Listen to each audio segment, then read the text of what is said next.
CRIF presenta la entrevista en línea con William Meléndez.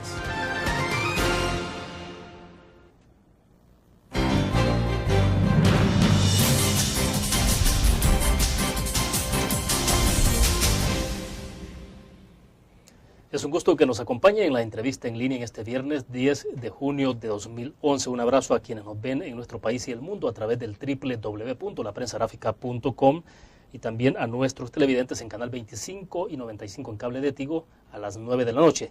Y un saludo para quienes nos sintonizan a través del grupo Dutris Radio, GD Radio a través de Internet.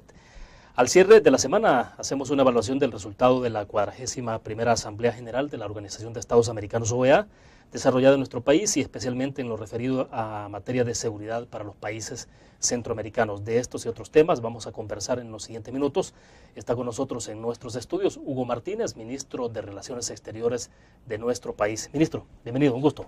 Es un gusto para mí, muy buenos días. Un saludo para los amigos y amigas internautas que nos sintonizan. Perfecto, ministro. Satisfecho entonces del resultado de la actividad y sobre todo de que el país haya sido el anfitrión de esta Asamblea General. Totalmente satisfecho. Fue una jornada muy gratificante para El Salvador, sobre todo porque hubo un reconocimiento de los cancilleres de todas las Américas en el esfuerzo organizativo, logístico y de contenidos que El Salvador hizo y que desembocó en la Declaración de San Salvador, que contiene pues los elementos de seguridad ciudadana en las Américas y que además refleja algunas medidas concretas que se han planteado ya para todo el hemisferio. Como sabes, nosotros hemos estado insistiendo que un problema tan grave como el crimen no se puede combatir aisladamente por cada país, que estos criminales no respetan códigos, no respetan fronteras y por lo tanto debemos de unirnos todos los países y es lo que ocurrió en la Asamblea General de la OEA. Ministro, ¿qué elementos concretos nos puede señalar, digamos, para que se deje de pensar que a veces estas declaraciones, estas reuniones están muy cargadas de mucha lírica, pero no de resultados concretos? Por ejemplo, ¿qué nos podría enumerar usted? Bueno, resultados concretos para el país, además de un convenio de cooperación entre Canadá, la OEA y El Salvador para fortalecer la seguridad en el país. Firmamos también un convenio con Luxemburgo por unos más de 30 millones de dólares de cooperación en las áreas de prevención, o sea, los programas sociales que se pueden ejecutar desde ahí. Además de esos asuntos que son más resultados específicos para El Salvador, la Declaración de San Salvador contiene medidas concretas en materia de homologación de legislaciones en el hemisferio, en materia de compartir las mejores prácticas y retomarlas a nivel hemisférico, tanto en los aspectos de prevención, persecución del delito, rehabilitación, reinserción y fortalecimiento institucional, y también se aterriza en coordinaciones específicas de instancias, como la reunión que se tuvo aquí de Ameripol también en estos mismos días, que es una coordinación de todas las policías de las Américas para el combate del crimen organizado. De manera pues que ahí hay resultados concretos, además del respaldo que la Asamblea General de OEA dio a la Cumbre Internacional de Apoyo a la Seguridad para Centroamérica, que como sabe ya tenemos un plan que está en ejecución, los países mismos están aportando sus propios recursos, pero en esta cumbre el 22 y 23 vamos a ver con qué pueden contribuir los países amigos. Esa es la cumbre 22-23, perdón, en Guatemala. En Guatemala. Sí, ya sea cooperación financiera, cooperación técnica, cooperación tecnológica. Hay mucho entusiasmo en los países, Estados Unidos, Canadá, varios países de Europa, varios países de Asia, también países de Sudamérica que están muy entusiasmados en aportar concretamente a un plan que ya tiene acciones, tiene fechas y tiene mecanismos de implementación. ¿Resultados en cuánto tiempo se puede estar viendo? Es decir, resultados tangibles. Claro, aquí en Centroamérica el plan ya se está ejecutando. Hay patrullajes conjuntos entre las policías y las Fuerzas Armadas, por ejemplo, en el Triángulo Norte. Hay patrullajes conjuntos entre Costa Rica y Panamá. Hay acuerdos conjuntos en el CA4, incluyendo a Nicaragua. Y eso ha posibilitado la captura de prófugos de la justicia de algunos de los países que ha estado intentando huir hacia otro país y que ahí pues se ha topado con que ya hay una difusión sobre ese caso y el país hacia donde han intentado ir les ha capturado. Ese es un aspecto clave en la coordinación. Lo otro que tiene una repercusión clara en esto de las capturas es el hecho de compartir información de inteligencia que cada uno de los países tiene. Fíjate que esto es bien delicado porque tú cuando vas a compartir información de inteligencia tienes que saber exactamente con quién la estás compartiendo. Claro. No vaya a ser que en uno de los países tengas infiltrado a alguien del crimen, ¿no? Y por eso se decidió que el organismo donde se comparte información de inteligencia es un organismo de alto nivel donde los mismos presidentes han designado personalmente a quién va a estar en ese mecanismo de intercambio de inteligencia. O sea, se va a manejar con mucha confidencialidad y muy compartimentado. Exactamente para garantizar que no se filtre ninguna información y que no se les esté, digamos, previniendo o adiestrando a los criminales que estamos buscando su madeja, su hilo conductor para capturarlo. Debo hacer la primera pausa comercial. ¿Usted cree que tras lo que se ha derivado de esta Asamblea General hay entonces posibilidades de que los estados o los gobiernos puedan ir un paso adelante del crimen organizado? Vamos a la pausa.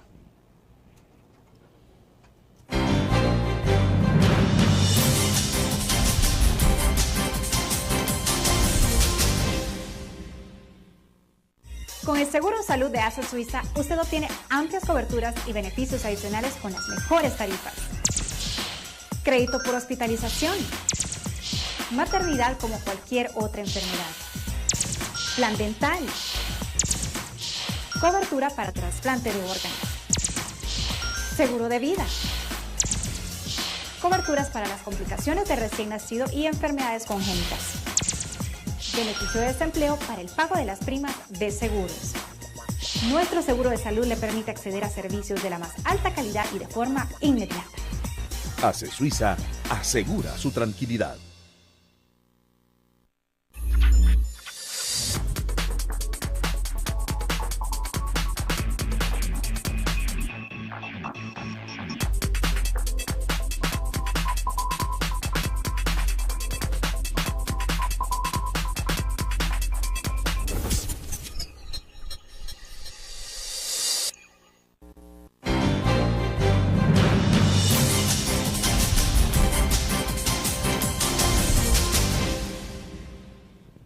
Hugo Martínez, ministro de Relaciones Exteriores de nuestro país, está con nosotros en nuestros estudios. Le preguntaba, ministro, entonces, si estas medidas pueden llevar a que definitivamente los estados, con todos esos instrumentos legales, con todas las condiciones de cooperación, de financiamiento, puedan estar un paso adelante del crimen organizado, un paso adelante del narcotráfico, porque un poco lo que se ha cuestionado es eso, que debido a la burocracia que tienen los estados para responder, y claro, el crimen organizado o el narcotráfico no necesita de hacer asambleas generales ni ese tipo de cosas, pues, o sea, actúan y simplemente hay una orden y ya. Entonces, ¿es posible ir adelante de esto?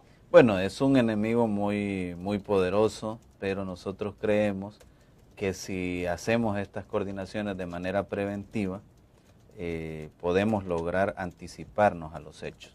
Es el caso de El Salvador. Se dice que en otros países de la región hay presencia de los cárteles de manera persistente, incluso con algún control geográfico. Entonces El Salvador no puede estar esperando hasta que se anuncie que hay esos cárteles con control geográfico en nuestro país para tomar medidas. Por eso las estamos tomando desde ya. Hemos depurado la policía, estamos haciendo investigaciones en las Fuerzas Armadas también, de manera de que preventivamente nosotros estemos blindados para no permitir la penetración del crimen organizado. Entonces la Asamblea General de la OEA también es un llamado de atención a todos los países a decir, bueno, miren, no basta con una declaración, tenemos que realizar acciones en las 5 áreas. Aquí están estos programas de prevención que han sido exitosos en estos países, veamos cómo conseguimos los recursos para implementarlos.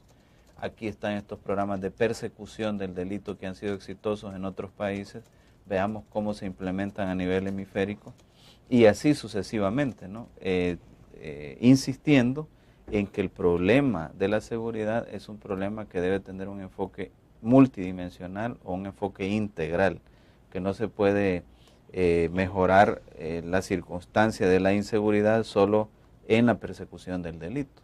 porque podemos capturar a los delincuentes que están delinquiendo en este momento, pero si no hacemos algo para evitar que ellos tengan un caldo de cultivo en jóvenes que se ven frustrados, desintegradas sus familias y que están siendo seducidos a cada rato por el crimen organizado, pues solo será un control temporal, mientras que si hacemos el enfoque integral, tenemos el chance de tener un enfoque estratégico y un alivio estratégico del problema de la delincuencia. Pero el énfasis, ¿dónde debe estar? ¿En qué se puede enfatizar más? ¿En la prevención a estas alturas del problema que tiene Guatemala, que tiene El Salvador, que tiene Honduras incluso, los países del Triángulo Norte? ¿Cómo se enfatizar más en la prevención o es en la reacción y las medidas de represión? Para nosotros el reto es de llevar de manera integral los diferentes componentes y de manera paralela. Es decir, al tiempo que damos golpes duros al crimen con la persecución del crimen, a ese mismo tiempo tenemos que darle golpes duros brindando oportunidades a los jóvenes. Por eso es que esta iniciativa que el presidente Funes plantea el 1 de junio de sacar a unos 5,000 jóvenes del alto riesgo en que están frente a las posibilidades de chantaje, de reclutamiento o de seducción del crimen organizado, sacarlos, entrenarlos en técnicas de protección civil, cambiarles la vida y sacarlos ya a la sociedad como entes activos de su propio desarrollo. Entonces, si no hacemos eso con estos jóvenes, aunque hagamos una campaña muy fuerte para controlar a los que ya están delinquiendo, difícilmente vamos a prevenir que estos jóvenes entren al delito. Por eso es que se debe hacer paralelamente e integral los diferentes componentes. Y eso pues es una diferencia con otros enfoques que hemos visto en otras latitudes que, por ejemplo, ponen más énfasis en la parte de la persecución del delito. Ahora, ¿no hay una sensación de derrota dentro de los estados, sobre todo en los gobiernos en Centroamérica, los que están siendo más afectados por esta ola de criminalidad? No, nosotros lo que hemos visto es una actitud de lucha, una actitud de pelea, incluso en los mandatarios de los países que están más afectados. Hemos tenido la oportunidad de intercambiar con ellos, también con sus cancilleres, con sus ministros de defensa, y lo que vemos es una actitud de continuar en la lucha para combatir el crimen en esas latitudes. ¿Cómo ve, por ejemplo, el caso de Guatemala, que incluso algunos se atreven a decir de que es un estado fallido? Bueno, yo siento que el presidente Álvaro Colón y su equipo de trabajo están haciendo grandes esfuerzos por controlar el crimen. Han montado sendos operativos en la zona norte de Guatemala, han recuperado territorio. Recordemos que el caso de Guatemala no es un país de las dimensiones de El Salvador. En este caso, sí, claro, el hecho de ser pequeño se convierte en ventaja para nosotros porque tenemos una mayor facilidad de control territorial. Pero en grandes extensiones, con un ejército que fue reducido a su mínima expresión en Guatemala después de los acuerdos de paz, que obviamente pues se necesitaba hacer un giro del tamaño y de la función del ejército que bien sabemos cómo se venía desarrollando antes de los acuerdos de paz en Guatemala, pero también es cierto pues que al tener una reducción a su mínima expresión quedaron muchas zonas en tierra de nadie, ¿no? Que no había control, no había ejercicio de soberanía y eso permitió que se instalaran estos grupos criminales. Pero de todas maneras creo que ya una explicación más profunda sobre el fenómeno de Guatemala pues le corresponderá a las autoridades guatemaltecas. Bueno, pero en el caso salvadoreño es evidente que también estas estructuras criminales o el narcotráfico tiene capacidad de adaptación, ¿no? O sea, ya en Guatemala pueden tener una extensión territorial 3-4 veces más que El Salvador y eso les permite esos vacíos que usted menciona de control territorial y aquí no, pero aquí pues hay una gran capacidad también del crimen organizado de adaptarse a condiciones distintas. Sí, los criminales tienen una capacidad de mutación, ¿verdad? Por eso es que nosotros debemos estar preparados también a nuevas técnicas, a mayor inteligencia y a técnicas que son prácticamente infalibles, porque yo siempre he sostenido algo, ¿no? Generalmente, tras cada operación criminal hay un movimiento de dinero. Entonces, si uno pone atención a la trazabilidad del dinero, si pone atención en esos flujos de dinero, fácilmente, bueno, no tan fácilmente, pero de manera menos complicada, puede ir hilando, puede ir tomando la madeja, sí, claro, que conduce hasta el criminal, porque los grandes capos no tocan la droga, los grandes capos, sí, claro, solo reciben el dinero. Y entonces es en esas nuevas técnicas que debemos especializar a nuestras policías, a nuestros fiscales, etcétera. Perfecto, vamos a otra pausa comercial, volvemos.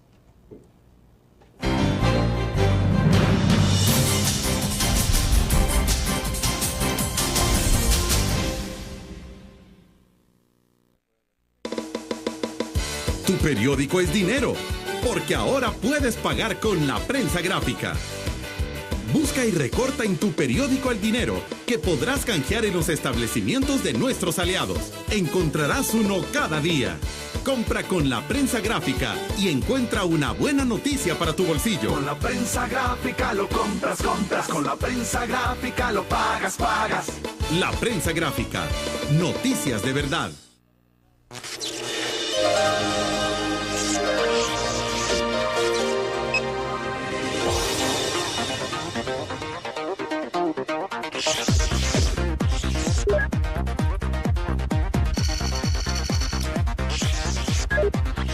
Estimulamos tus sentidos para que leas, veas, escuches e interactúes con la verdad. LPG Multimedia.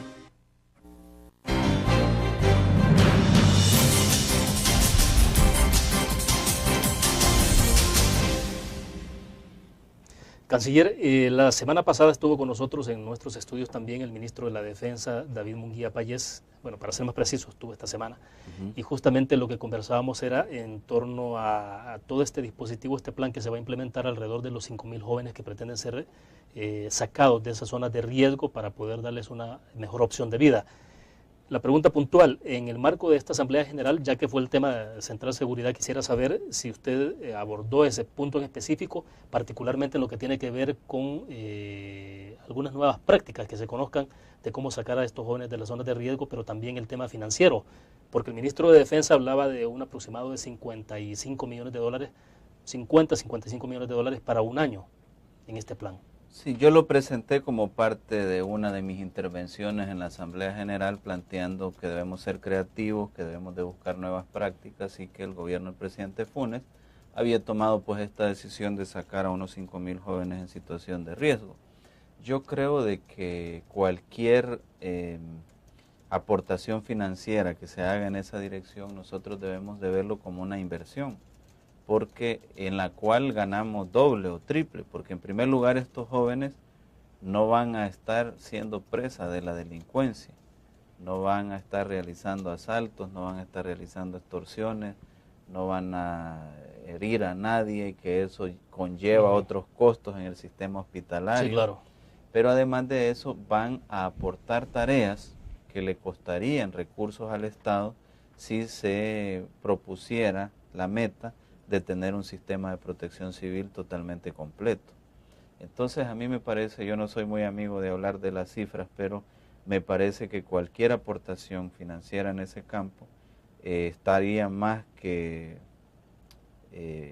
factible y que retribuida con lo que se va a producir como resultado. Entonces a mí me parece que es una medida totalmente acertada y que va a ayudar mucho, no solo a estos muchachos, sino a las familias de estos muchachos, porque recuerda que ellos van a recibir un estipendio, van a recibir una aportación por el tiempo que estén, y esa aportación pues de alguna manera va a dinamizar la economía de sus familias, que dicho sea de paso, la mayoría son de escasos recursos. Pero bueno, el gran desafío también, y se lo consultaba el ministro de Defensa en su momento, es cómo plantearles una opción de vida después de los 6 meses. Es decir, porque estos jóvenes van a regresar a sus entornos acosados por las pandillas, amenazados. Entonces, ¿cómo darles una opción distinta en la que puedan ellos tener un trabajo después de eso, o ya sus ingresos formales? Exactamente, ahí es donde vamos al enfoque integral, porque hay otra parte del sistema que se dedica a rehabilitación, a reinserción, y tenemos, por ejemplo, un proceso todavía incipiente, pero que está avanzando, de acuerdos con empresas de maquila, con empresas de call center, con empresas de este tipo, en los cuales estas empresas podrían emplear a personas o rehabilitadas, que fueron en un momento determinado pandilleros y que han sido rehabilitados, o personas que de manera preventiva se metieron a este servicio militar.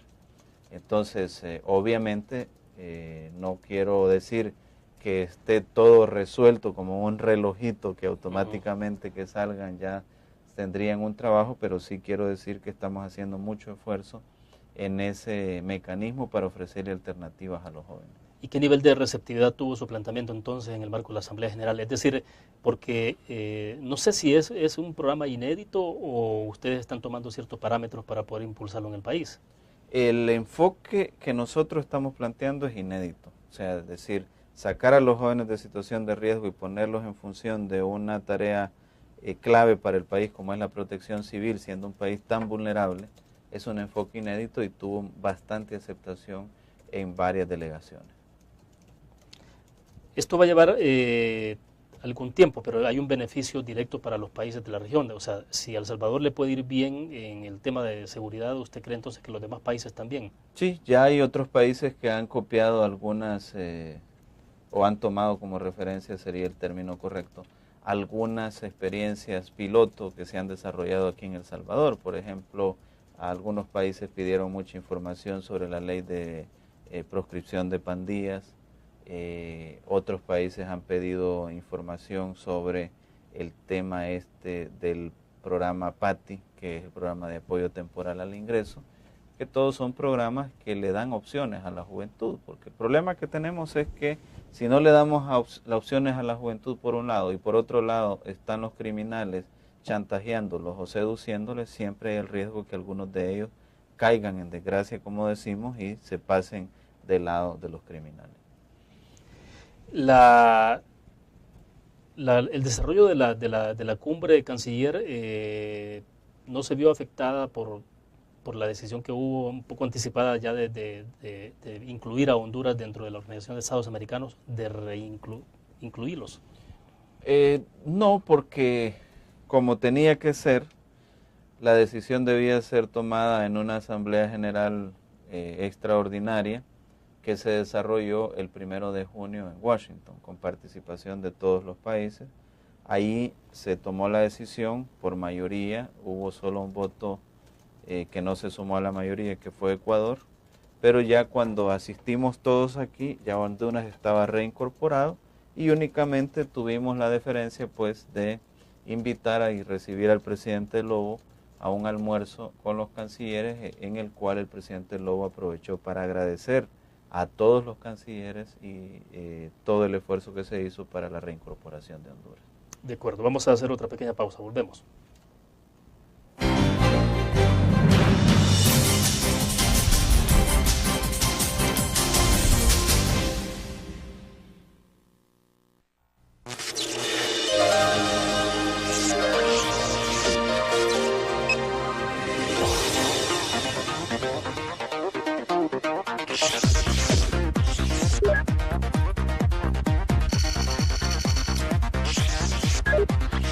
Estimulamos tus sentidos para que leas, veas, escuches e interactúes con la verdad.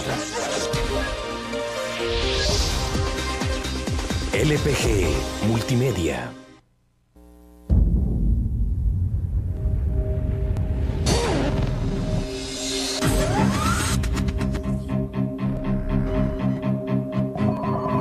El inicio de una estrategia financiera desde los negocios y la actividad económica hacia toda Centroamérica. El Economista Regional, una revista especializada donde encuentras el panorama empresarial y los principales movimientos financieros. El Economista, el modelo regional de información económica.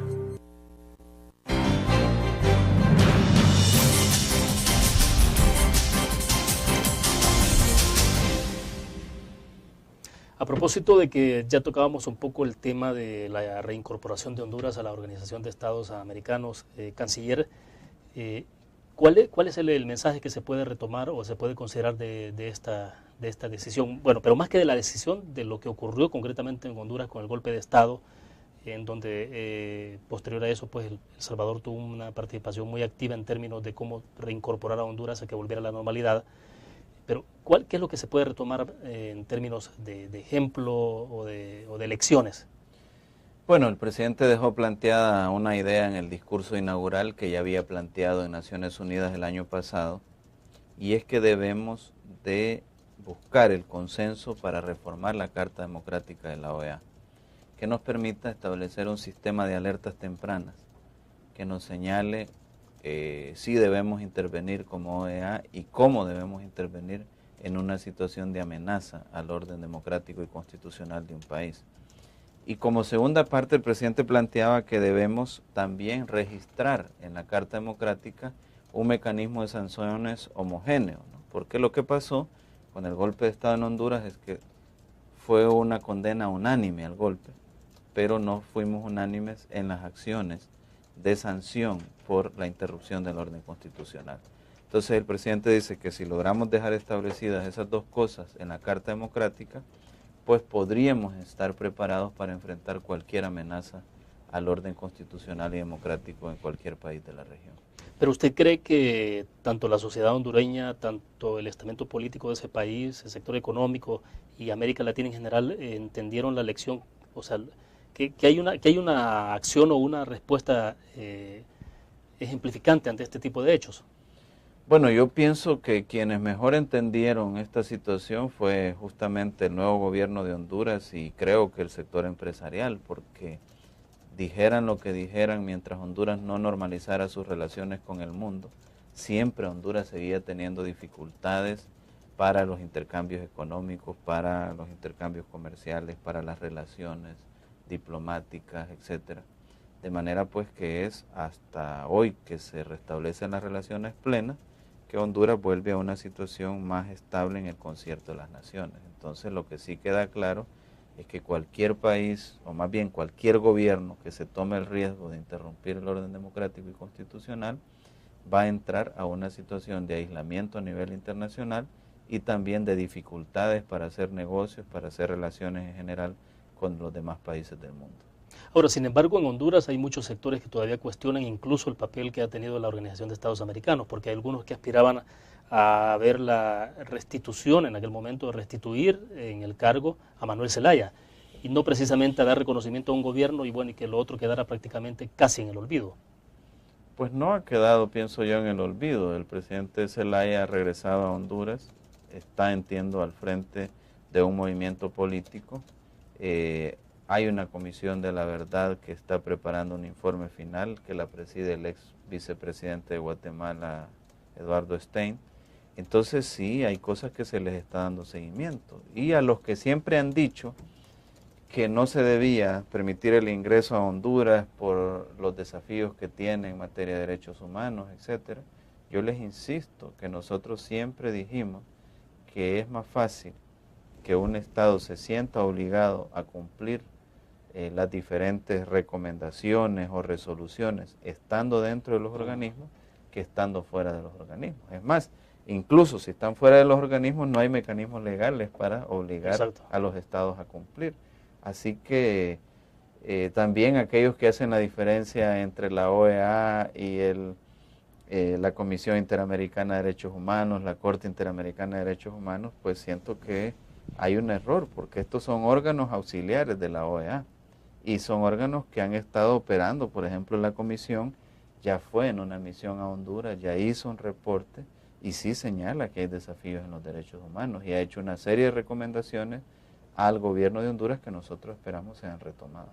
Ahora, volviendo a la Carta Democrática, pero entonces hay que hacerle un replanteamiento, hay que reformular la Carta Democrática. Sí, este año se cumplen 10 años y va a haber un evento en Chile en el segundo semestre en el cual sería el momento ideal para comenzar una discusión sobre las reformas que por lo menos nosotros como país hemos planteado a la Carta. ¿En este momento se puede calificar como un desfase en la Carta? Pues yo diría que la Carta Democrática, igual que las legislaciones internas en cada uno de los países, siempre tienen que ir evolucionando de acuerdo a los tiempos, ¿no? Y eso no significa que hayan desfases, que hayan lagunas, sino que lo más importante es la capacidad de adaptación a las nuevas circunstancias, ¿no? Y la capacidad de prevenir y enfrentar cualquier amenaza. Y eso es lo que se estaría haciendo al adecuar la Carta Democrática al nuevo momento que estamos viviendo. Canciller, en el marco de esta Asamblea General ocurrió un hecho en nuestro país que tengo la impresión que es un hecho inédito también, y es la controversia, la polémica fuerte que se ha dado entre los poderes ejecutivo, judicial y legislativo de nuestro país, y que tiene que ver con ese decreto aprobado en la Asamblea Legislativa, ratificado, sancionado por el Presidente de la República, en el que se cambiaba la forma de votación al interior de la Sala de lo Constitucional, exigiendo unanimidad en las votaciones. Debo entender que en algunas reuniones bilaterales que tuvo el secretario general de la OEA con algunos funcionarios, incluyendo por ejemplo al presidente del Tribunal Supremo Electoral, Eugenio Chicas, hubo un planteamiento, una especie de queja sobre esa situación que estaba viviendo. Pero, ¿qué ocurrió? ¿Ese punto se abordó o simplemente quedó fuera? ¿O a qué niveles se trató eso? No, ese punto no fue abordado en ningún espacio de la Asamblea General de la OEA, porque como recordarás, el secretario general de la OEA recibe mandato de los Estados miembros, y hasta este momento pues obviamente no hay ningún mandato de los Estados miembros sobre un punto particular de un país en particular. Yo creo que lo que los Estados miembros y la Secretaría General debe hacer es, en base a esa idea de alertas tempranas, estar pendientes de lo que ocurre en cada uno de los países, pero no tiene potestad la Secretaría General de la OEA de estar de alguna manera participando en los asuntos internos de un país, sobre todo cuando ningún otro país ha solicitado que se vigile o que se proceda en la situación de un país determinado miembro del sistema. O sea que una respuesta de la OEA no necesariamente tiene que venir obligadamente por una petición de un Estado miembro. Exactamente. No es porque un organismo de la sociedad civil de un país llegue y presente peticiones. Eso lo manifestó claramente el secretario general en su momento cuando le preguntaron al respecto de estos temas. Perfecto. Vamos a hacer otra pausa. Volvemos.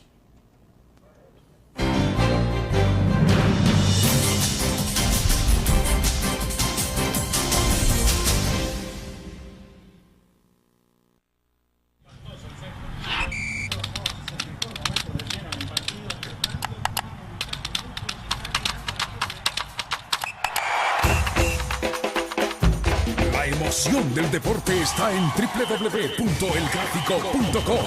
Ingresa al nuevo escenario deportivo y descubrí toda la pasión del deporte. Fotos, videos, fichas y resultados de las mejores ligas del mundo. Elgráfico.com. Conectados por deporte. Blur. La revista más innovadora y moderna de todos los tiempos. Única en su estilo, creativa. Un espacio exclusivo y reservado de entretenimiento y diversión, llevada al máximo. Blur. Time Out, Movie, lo mejor de la cartelera. Art. Shopping, la guía de la moda. Go, viajes cortos fuera de la ciudad. Blur.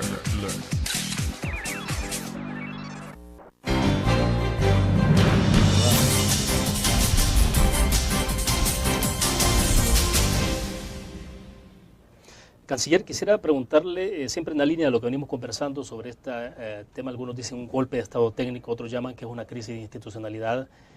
Quisiera conocer su visión como ministro de Relaciones Exteriores por el impacto que puede tener, si es que lo tiene de acuerdo a su punto de vista, de cómo se ofrece el país ante el mundo, de las implicaciones que puede tener incluso, de cómo ustedes tienen que promover en algún momento determinado la generación el atractivo para el inversionista extranjero.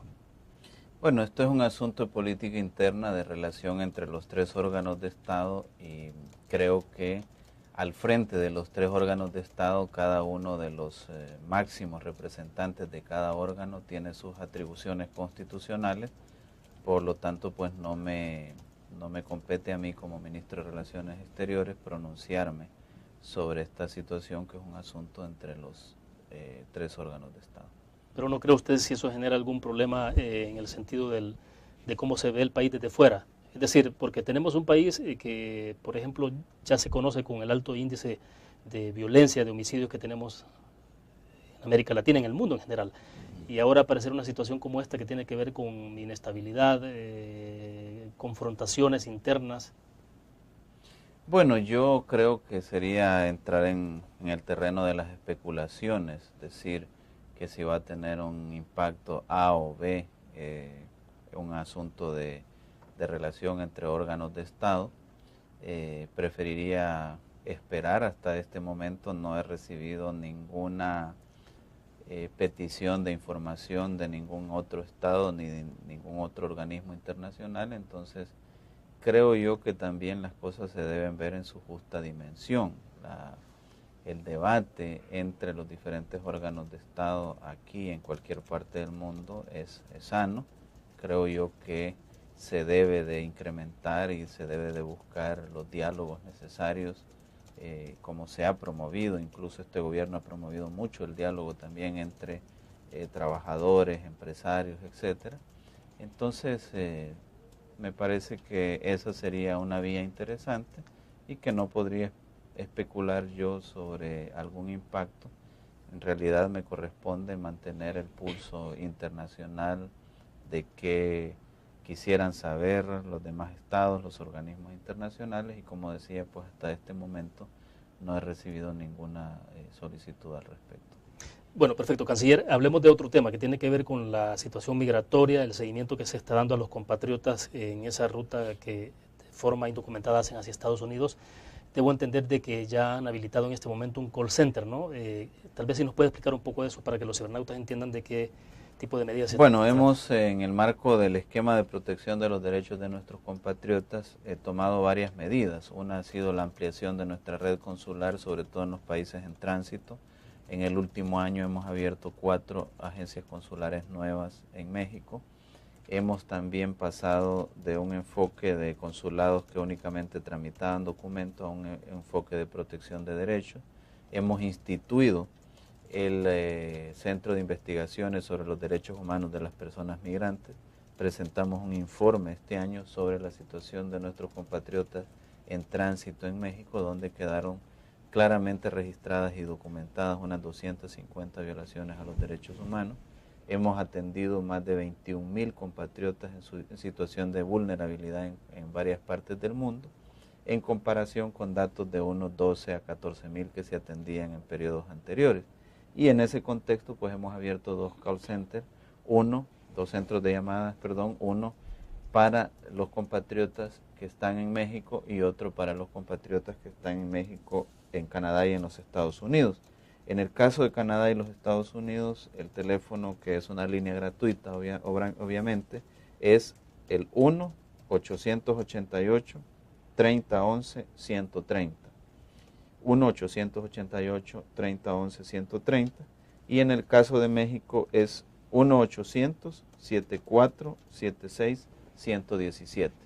Estos números, nuestra gente está basada aquí en la Cancillería, pero la característica es que han sido reclutados y entrenados por personal de la Cancillería. Eso hace que estén preparados para atender cualquier problema. No solo es que se les puede preguntar, mire, ¿qué documentos necesito para un pasaporte en el exterior? Sino, ¿qué puedo hacer ante esta amenaza? ¿Qué puedo hacer ante esta violación de los derechos humanos? Y aún si el funcionario que está atendiendo la llamada no sintiera la capacidad de profundizar en alguna solicitud, este funcionario puede transferir la llamada a un funcionario o funcionaria que es experto en el área de la cual se esté solicitando información. Bien, seguimos sobre el tema, pero vamos a una pequeña pausa. Regresamos.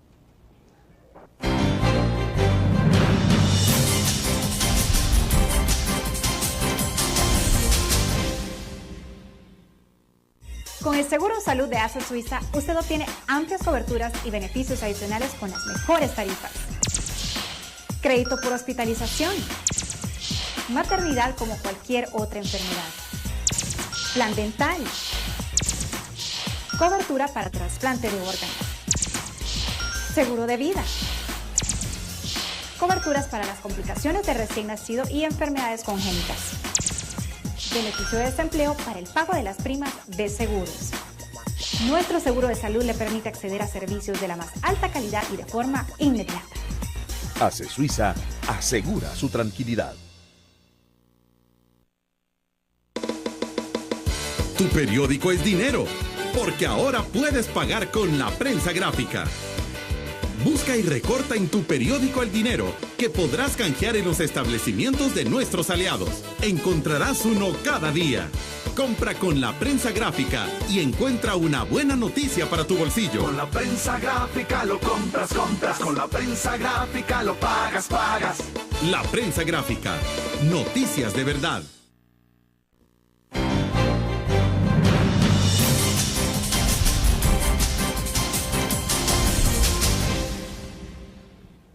Canciller, explícanos entonces, en estos call centers se va a poder facilitar se va a tramitar cualquier tipo de denuncia. Exactamente, no solo se puede tramitar una denuncia, sino pedir información de cómo hacer en una situación determinada, si se les puede comunicar con algún familiar, etcétera, de manera que este personal que les estará atendiendo pues está entrenado para orientarles en cualquiera de estas situaciones. Yo te podría decir que ya aún en estos primeros días ya tenemos un promedio de 400 llamadas diarias que nos están permitiendo pues que varias dudas, varias inquietudes o varias problemáticas que la gente tiene vayan siendo evacuadas a través de estos centros de llamadas. ¿Habitualmente tienen idea de cuál es el tipo de consulta que hacen los compatriotas? Es decir, ¿tiene que ver más con trámites de cómo sacar un pasaporte o hay un alto nivel de denuncias? Por ejemplo, ya hoy que se confirma, por ejemplo, de que hay extorsionismo, están extorsionando a los familiares en la ruta. Bueno, no tengo la estadística a mano, pero tengo la impresión que se está migrando de llamadas para pedir información sobre trámites a un universo un poco más amplio, donde hay llamadas también para pedir que se les contacte con familiares aquí en El Salvador, para pedir información a dónde acudir en un territorio en tránsito porque se han quedado o sin documentos o sin dinero, etcétera. Ese es usualmente el tipo de llamadas que estamos teniendo, pero voy a pedir las estadísticas y en una próxima las comparto con mucho gusto. Perfecto. Debo entender que el presidente Mauricio Funes va para México en estos días, ¿no? Sí, tenemos visita oficial el 20 y 21 de junio. Es una visita que habíamos venido postergando porque no encontrábamos la coincidencia de fechas en la agenda de los presidentes. Ahora felizmente la hemos encontrado. Y además no solo habrá visita al presidente Calderón, sino también a los otros órganos de Estado en México. Será una visita de Estado, por lo tanto.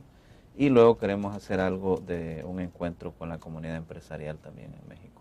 ¿El tema central de esta visita es justamente el tema migratorio o no? Son las relaciones bilaterales en general. Nosotros tenemos un abanico de relaciones con México que, según el reporte que me pasaba Política Exterior, hay alrededor de 15 temas que deberán ser abordados, desde los temas de cooperación cultural, económica, protección de migrantes, seguridad, tráfico de personas, narcotráfico, etcétera, etcétera. Entonces es una agenda bastante completa la que vamos a desarrollar con México.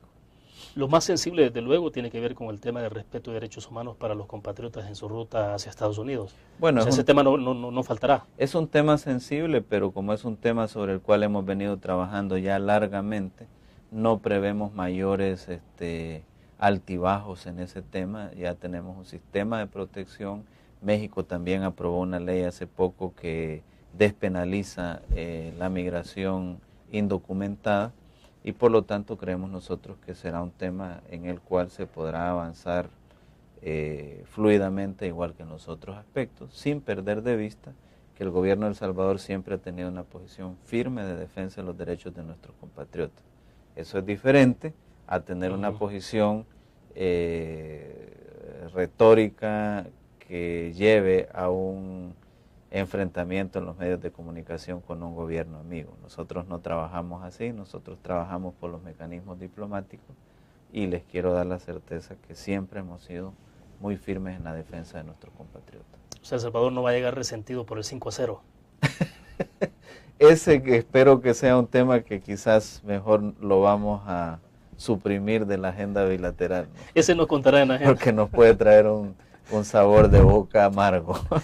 Ahora, díganos, escuché recientemente al viceministro Juan José García hablar del tema de las visas de El Salvador con México. Debo entender que se están aplicando algunos requisitos de visa para los salvadoreños que quieren viajar a México, que son mucho más duros y por lo que entendí, no se está respetando un acuerdo que tiene desde hace varios años. Sí, ¿Qué es lo que pasa con ese caso? ¿Por qué se exige tantos requisitos para una visa a un salvadoreño cuando va a la Embajada de México y no ocurre lo mismo de un mexicano cuando desea venir a El Salvador? Bueno, eso es, primero que se trata de un acuerdo bastante viejo de supresión de visas. Segundo, qué países piden visas, de qué forma las piden, etcétera, depende de las políticas de apertura de cada país. Nosotros somos un país que tenemos una política de apertura al mundo y por lo tanto no somos tan restrictivos como podría ser otros países en materia de la extensión de visas, siempre y cuando pues se chequeen los asuntos básicos de la seguridad, ¿no? De manera pues que en eso cada país tiene su propia política y así como nosotros queremos que se respete nuestra política, también respetamos la política de otros países. Ahora, con la nueva ley, realmente una persona que no tenga una visa o que no tenga un documento y que esté en territorio mexicano, pues ya no va a ser perseguida criminalmente, ¿no? Sino que como al despenalizar la migración indocumentada, pues automáticamente eso hace que no haya una persecución explícita o específica a una persona que no tenga un documento en un momento determinado. Pero no se apela al principio de reciprocidad en estos casos. Es decir, que tal cual se le trata a México, debería México tratar a los compatriotas. Sí, hay principios de reciprocidad que se aplican, pero también, como te decía, hay las políticas específicas de cada uno de los estados y que dependen de las leyes de cada uno de los estados y que por lo tanto la aproximación a la reciprocidad se busca también de acuerdo a esos límites que pone la soberanía de cada uno de los estados. Perfecto, vamos a la última pausa comercial y regresamos.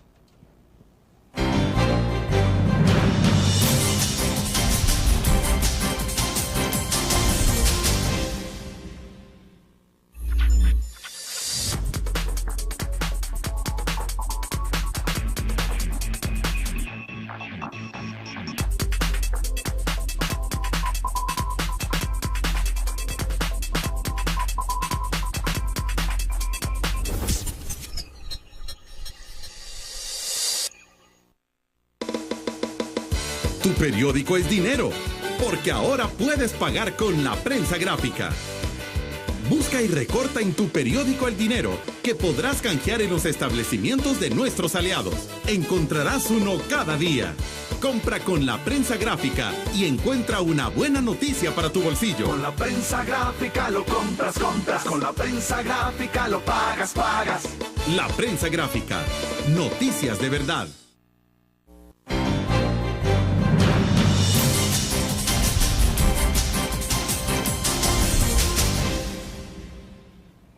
En el marco de la apertura de las relaciones internacionales que el país ha tenido en este periodo presidencial, ministro, ¿hay ya planteamientos sobre de relaciones que se piensan abrir con otros países o cómo se están trabajando con los que se han abierto ya durante esta administración? Bueno, más que nuevas relaciones por el momento, lo que tenemos es un proyecto novedoso que hemos discutido con otros cancilleres de la región de apertura de embajadas físicamente conjuntas. En algunos lugares se nos pidió que presentáramos una propuesta en base a los trabajos que ya tenemos para los casos de India, Australia, Rusia y Escandinavia. Es una propuesta que vamos a presentar la otra semana bajo un concepto simple que yo les decía popularmente, que podemos empezar juntos pero no revueltos, ¿no? Estar en una misma instalación. Por supuesto, cada país tiene su propia política exterior, tiene sus propios funcionarios, pero eso ya nos hace disminuir en ciertos costos y nos hace garantizar mayor cobertura. O sea, compartir el espacio físico, por ejemplo. Es algo similar a lo que tenemos en la red consular en México. En la red consular en México compartimos instalaciones con varios países, ¿no? Y eso nos permite una mayor cobertura y un ahorro de recursos. Eso lo vamos a comenzar a implementar con varios países de la región centroamericana. Por otra parte, esta política de apertura nos ha permitido que nuestra la cooperación comprometida hacia El Salvador se haya ido incrementando. Pasamos en el primer año de gobierno de un promedio de 100 millones comprometidos que se garantizaban en gobiernos anteriores, en promedio cada año, a 300 millones el año pasado de dólares. Y este año recién finalizado pasamos a 400 millones de dólares. Hemos cuadruplicado la cooperación que recibía en promedio cada año los gobiernos anteriores. Eso es sobre todo por esta política de apertura al mundo, pero también porque hemos ordenado mucho la cooperación al desarrollo en El Salvador. Hemos instaurado el sistema de información de la cooperación al desarrollo que está disponible en nuestra página web y que cada cooperante o cualquier persona puede ver qué cooperación viene a El Salvador, cuánto, hacia dónde se va, y ese mecanismo de transparencia y de orden le ha gustado mucho a los cooperantes y hemos ido incrementando esos niveles de cooperación. También pues es importante mencionar que hemos logrado un nivel de liderazgo muy fuerte en el ámbito regional. Vamos a asumir además la presidencia pro tempore el 1 de julio del SICA y aprovechando eso estamos promoviendo intercambios estratégicos, por ejemplo entre SICA y los países del CARICOM, entre SICA y Rusia, SICA e India, SICA Corea, SICA Taiwán, SICA Brasil, que ya no solo es el acercamiento bilateral que teníamos como país con esas regiones o países, sino el acercamiento de la región centroamericana con esas regiones o países y El Salvador actuando como facilitador en ese campo. Canciller, pero no se está abriendo relaciones con países solo por abrirla. Me refiero al hecho de que, por ejemplo, si han medido ustedes o están midiendo en cada uno de los países donde se abre una representación, saber cuál es la cantidad de salvadoreños, cuál es la fluidez que hay de visitas de ese país hacia El Salvador que permitan tener entonces una representación ahí. Claramente cada decisión que tomamos obedece a un estudio a fondo, no solo respecto a los salvadoreños que hay o no hay en un país, que son determinantes por supuesto, sino también al flujo comercial, a la balanza comercial que existe, a las inversiones que existen de ese país. Te pongo el caso de Rusia. Con Rusia tenemos relaciones ya desde las administraciones anteriores, pero abrir una embajada en Rusia significa que ya solo con el anuncio hay gente que está amarrando negocios de venta de café con Rusia, amarrando negocios de turismo con Rusia, amarrando negocios de venta de azúcar con Rusia. Y eso pues nos permite una expansión. En el caso de Australia es diferente. Ahí pesa más el tema de nuestros compatriotas en Australia, ¿no? Aunque hay menos tráfico comercial. Comercial, exactamente. Y en el caso de India pesa más el hecho del desarrollo tecnológico que India está teniendo y la presencia como potencia de emergencia que India está teniendo en el mundo. Es decir, ¿eso compensa entonces la inversión que el país hace en mantener una representación abierta en esos países? Sí, sobre todo porque además nosotros buscamos hacer una inversión que sea lo menos posible. Además, hasta ahora no hemos pedido presupuesto adicional al gobierno, sino que las nuevas sedes que hemos ido abriendo las hemos abierto con ahorros que hemos tenido en viáticos, en combustible, en energía eléctrica, en papelería, y esos ahorros lo único que hemos pedido es la reorientación. Y por otro lado buscamos que algunos países nos cooperen, por ejemplo, con facilidad de instalaciones sin que eso ponga en peligro nuestra soberanía y nuestra política exterior. Pero si hay países, como es el caso, vuelvo y repito, en México, hay no el gobierno central, pero sí algunos estados nos han facilitado instalaciones para que pongamos ahí nuestras oficinas consulares. Y si eso no significa ningún compromiso de nuestra política exterior, nosotros pues hacemos uso de ese recurso que nos lleva a disminuir las erogaciones que tenemos que hacer como país. Perfecto, canciller, explíquenos qué ocurrió finalmente con el caso de la remoción del director de la Casa de la Cultura en Los Ángeles. Teníamos entendido que hubo una decisión de enviarlo a Qatar. ¿Qué ocurrió con este caso finalmente? Porque bueno, parece que despertó la animosidad de la comunidad de salvadoreños en Los Ángeles. Sí, yo pienso que aquí pues hay un problema de no comprensión de lo que significa ser un funcionario del servicio exterior, empezando desafortunadamente por esta persona que ya tenía varios años de trabajar bajo la responsabilidad de un consulado, aunque con una tarea específica. Entonces, lo que se hizo es una política de rotación que se está llevando a cabo en toda la Cancillería y que se hace en cualquier Cancillería del mundo, Solo para que tengas una idea, hemos promovido más de 30 jóvenes que venían trabajando desde la administración anterior aquí en la sede y que ahora han pasado al servicio exterior. Pero también la gente que está en el servicio exterior la tenemos que rotar, es una práctica sana en cualquier cancillería del mundo. Entonces yo lamento que no haya existido esa comprensión, que prácticamente se haya querido politizar un caso rutinario y por lo tanto pues hemos incluso tenido que enviar una nota verbal al Estado de Qatar lamentando los inconvenientes y las expresiones desafortunadas que este funcionario ha tenido contra el Estado de Qatar, que lesionan las buenas relaciones que históricamente hemos tenido con Qatar. Ahora, finalmente él fue separado de relaciones Bueno, exteriores, se ha iniciado un proceso administrativo sancionador, como es normal cuando se dan este tipo de casos, sobre todo cuando se atenta entre las buenas relaciones bilaterales entre los estados, y por eso ser funcionario de la Cancillería es un asunto tan delicado que desgraciadamente todavía algunos no han tomado conciencia. Bueno, se nos agotó el tiempo. Canciller, le agradezco que haya compartido con nosotros, muy gentil. Con mucho gusto, estamos a la orden siempre. Bien, terminamos así la entrevista en línea. Esperamos que ustedes descansen durante el fin de semana y nos vemos el próximo lunes.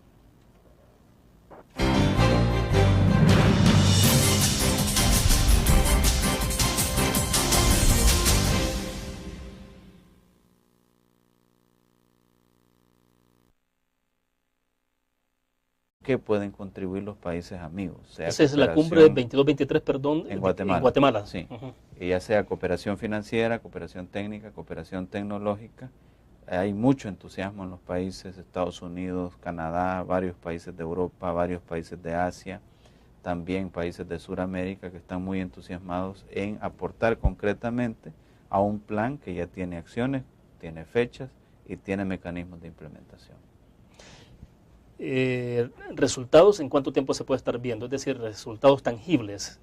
Claro, aquí en Centroamérica el plan ya se está ejecutando. Hay patrullajes conjuntos entre las policías y las Fuerzas Armadas, por ejemplo, en el Triángulo Norte. Hay patrullajes conjuntos entre Costa Rica y Panamá. Hay acuerdos conjuntos en el CA4, incluyendo a Nicaragua. Y eso ha posibilitado la captura de prófugos de la justicia de algunos de los países que ha estado intentando huir hacia otro país y que ahí pues se ha topado con que ya hay una difusión sobre ese caso y el país hacia donde han intentado huir les ha capturado. Ese es un aspecto clave en la coordinación. Lo otro que tiene una repercusión clara en esto de las capturas es el hecho de compartir información de inteligencia que cada uno de los países tiene.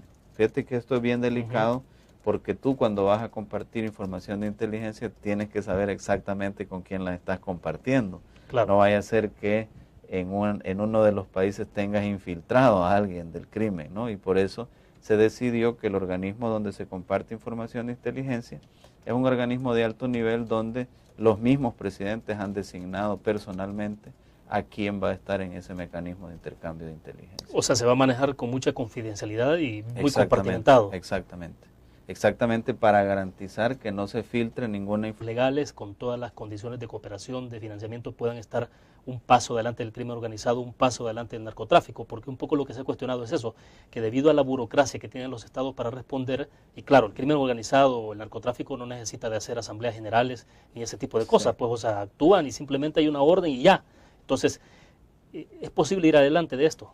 Bueno, es un enemigo muy, muy poderoso, pero nosotros creemos que si hacemos estas coordinaciones de manera preventiva, podemos lograr anticiparnos a los hechos. Es el caso de El Salvador. Se dice que en otros países de la región hay presencia de los cárteles de manera persistente, incluso con algún control geográfico. Entonces El Salvador no puede estar esperando hasta que se anuncie que hay esos cárteles con control geográfico en nuestro país para tomar medidas. Por eso las estamos tomando desde ya. Hemos depurado la policía, estamos haciendo investigaciones en las Fuerzas Armadas también, de manera de que preventivamente nosotros estemos blindados para no permitir la penetración del crimen organizado. Entonces la Asamblea General de la OEA también es un llamado de atención a todos los países a decir, bueno, miren, no basta con una declaración, tenemos que realizar acciones en las 5 áreas. Aquí están estos programas de prevención que han sido exitosos en estos países, veamos cómo conseguimos los recursos para implementarlos. Aquí están estos programas de persecución del delito que han sido exitosos en otros países, veamos cómo se implementan a nivel hemisférico y así sucesivamente, ¿no? Insistiendo en que el problema de la seguridad es un problema que debe tener un enfoque multidimensional o un enfoque integral, que no se puede mejorar la circunstancia de la inseguridad solo en la persecución.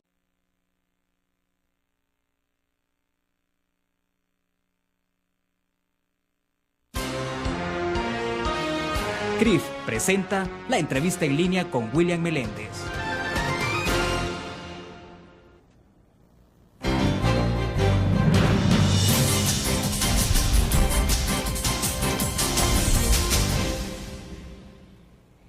Es un gusto que nos acompañe en la entrevista en línea en este viernes 10 de junio de 2011. Un abrazo a quienes nos ven en nuestro país y el mundo a través del www.laprensagráfica.com y también a nuestros televidentes en Canal 25 y 95 en cable de Tigo a las 9 de la noche. Y un saludo para quienes nos sintonizan a través del grupo de Utris Radio, GD Radio a través de Internet. Al cierre de la semana hacemos una evaluación del resultado de la 41ª Asamblea General de la Organización de Estados Americanos OEA, desarrollada en nuestro país y especialmente en lo referido a materia de seguridad para los países centroamericanos. De estos y otros temas vamos a conversar en los siguientes minutos. Está con nosotros en nuestros estudios Hugo Martínez, ministro de Relaciones Exteriores de nuestro país. Ministro, bienvenido, un gusto. Es un gusto para mí, muy buenos días. Un saludo para los amigos y amigas internautas que nos sintonizan. Perfecto, ministro. Satisfecho entonces del resultado de la actividad y sobre todo de que el país haya sido el anfitrión de esta Asamblea General. Totalmente satisfecho.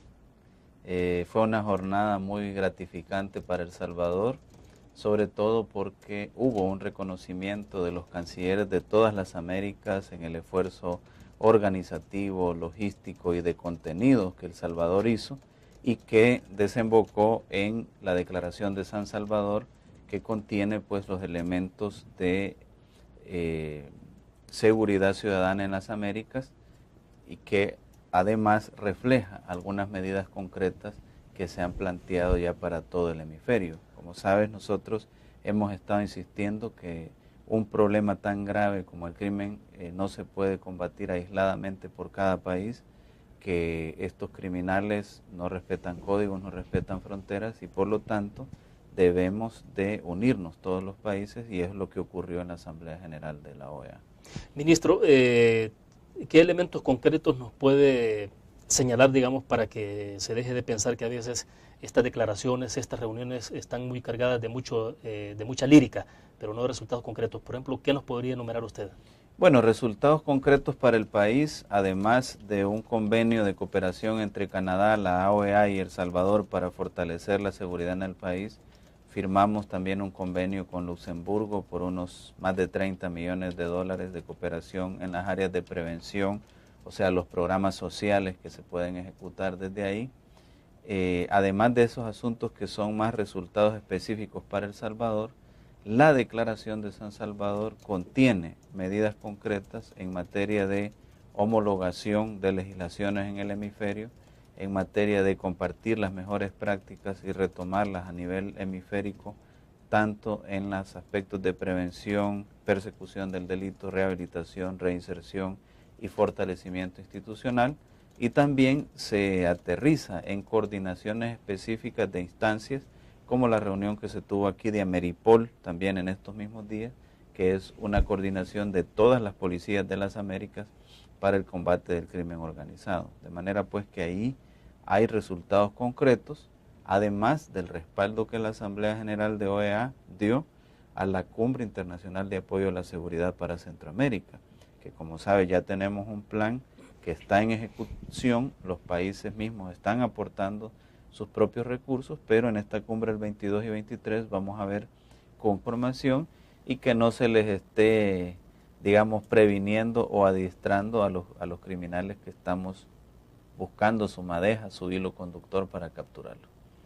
Debo hacer la primera pausa comercial. ¿Usted cree que tras lo que se ha derivado de esta Asamblea General hay entonces posibilidades de que los estados o los gobiernos puedan ir un paso adelante del crimen organizado? Vamos a la pausa.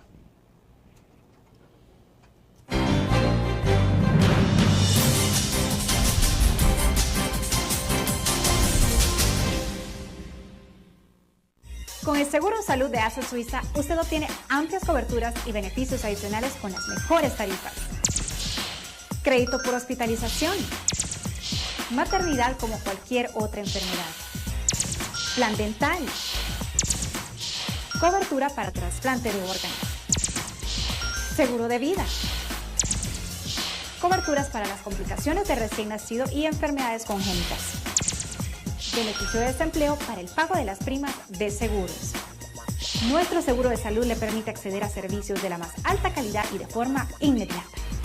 AXA Suiza asegura su tranquilidad.